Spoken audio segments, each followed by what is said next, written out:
Duran, volto aqui com você, porque quando a gente olha para esse tipo de medicamento, claro, em tese ele tem, em tese não, né? Na prática a gente vê, todo mundo vê em volta como os efeitos, a eficiência desses medicamentos, ela é real, muitas pessoas conseguem de fato perder muito peso com isso, mas todo medicamento tem efeitos colaterais, pode apresentar riscos para a saúde e esses medicamentos não são diferentes. Mesmo que os efeitos até então não tenham demandado a exigência da receita médica como visto como um risco, mas tem uma demanda da própria comunidade médica para que essa liberação da receita fosse revertida, ou seja, para que a receita médica passasse a ser retida pelas farmácias no processo de venda. Olhando para um outro lado, né, Duran, a gente tem também uma questão econômica. Esse medicamento e outros similares são muito populares, cada vez mais populares. Isso gera receitas altíssimas para os seus fabricantes e o seu uso desenfreado pode estar extrapolando os limites do razoável aqui no Brasil. A gente tem, inclusive, indicadores que mostram uma incidência alta de determinados efeitos colaterais que demandariam acompanhamento médico. Conta um pouco para a gente como que essa decisão da Anvisa se deu e quais foram as forças que contribuíram para que a agência tomasse essa decisão. Clarissa, uma carta foi escrita por um grupo de entidades médicas no ano passado pedindo para que a Anvisa fizesse exatamente o que ela fez. Esse grupo tinha a Associação Brasileira para Estudos da Obesidade, a ABESO, que é uma entidade super séria, Sociedade Brasileira de Endocrinologia e Metabologia, que também é uma entidade séria, Sociedade Brasileira de Diabetes e, entre outras, a adesão do Conselho Federal de Medicina, que pensa da mesma maneira. Os médicos apelaram, a Anvisa ouviu, a receita foi retida. A retenção da receita, ela ajuda a limitar o que os médicos chamam de uso recreativo. Uso recreativo é quando você tem uma substância, uma droga que é utilizada, né? um remédio ou uma droga que é utilizada, sem que você tenha necessariamente uma exigência médica, uma necessidade médica para que essa substância seja usada. No caso desses remédios, a Rafaela citou o Ozempic, o Wegovy, o Saxenda, o Mounjaro, tem vários já paralelos no mercado. Eles são utilizados originalmente para diabetes. Eles foram criados para tratar a diabetes. E eles são usados por pacientes que têm diabetes. Isso traz um outro destaque importante, que é até que ponto esse uso do Ozempic e desses outros remédios com a receita retida não impacta também para aqueles que precisam desse remédio para fazer uso contínuo, por exemplo, no tratamento contra a diabetes. Conversei com o Márcio Mancini, o Márcio é o chefe do grupo de obesidade aqui do Hospital das Clínicas da USP em São Paulo, e ele comentou justamente esse assunto. Vamos ouvir o que ele disse. Uma medicação para diabetes precisa de receita controlada.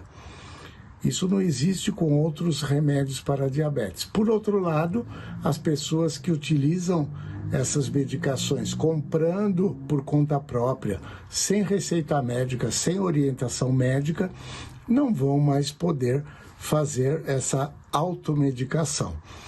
Esses remédios, eles possuem indicações, contraindicações, efeitos colaterais e devem ser prescritos por médicos. A partir de agora, eles vão precisar de uma receita semelhante à de antibióticos, antidepressivos, em que o médico prescreve, a receita é retida na farmácia para que o paciente possa comprar.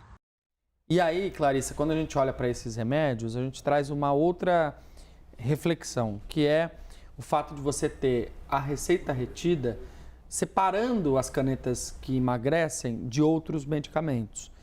E isso pode, na opinião, por exemplo, do Bruno Halpern, que é endocrinologista e presidente da Associação Brasileira de Estudos para a Obesidade, inibir o uso desses medicamentos para quem realmente precisa para emagrecer.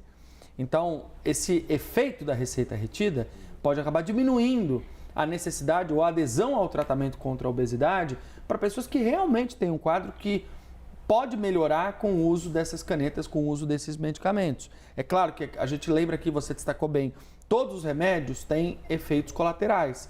E esses efeitos colaterais, eles têm um impacto na saúde das pessoas. Se você não leva a receita para a farmácia, se você não tem um acompanhamento de um médico, você está menos protegido contra esses efeitos colaterais. Tanto é que uma das coisas que os médicos dizem que poderia resolver o problema, sem prejudicar os diabéticos que vão ter que ficar voltando no consultório para pegar uma nova receita e ao mesmo tempo sem inibir as pessoas que podem deixar de querer usar o remédio porque ele tem uma receita especial de retida, seria a farmácia seguir o que diz a regra. E o que diz a regra é, eu tenho uma receita de Ozempic, mostro a receita na farmácia, a farmácia olha, confere, devolve a receita e entrega o remédio.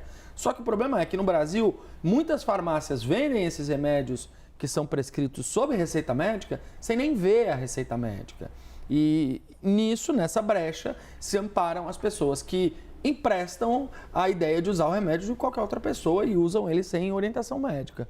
Não, e eu acredito assim que a gente precisa olhar para o caso desses medicamentos, levando em conta especificamente o que a gente tem observado dessa popularidade. Então, a gente tem, por exemplo, uma onda muito grande de falsificação. Se as pessoas não retornam ao consultório médico para acompanhar a evolução do tratamento, simplesmente ficam tomando, porque podem estar caindo em medicamentos falsificados, podem estar apresentando sintomas dessa medicação com problema e não terem certeza de que isso é fruto de uma falsificação. Então, assim, o controle ele é necessário e acho que, claro, impacta na rentabilidade do negócio. Sim, possível, mas acho que o controle de saúde precisa vir em primeiro lugar. Mas, enfim, estamos aí, trazemos informações sobre isso para vocês. Tem mais coisa lá no site da CNN Brasil para quem quiser ter mais detalhes sobre essa nova regulamentação da Anvisa, que, como a Rafaela falou, passa a valer 60 dias após a publicação da norma no Diário Oficial.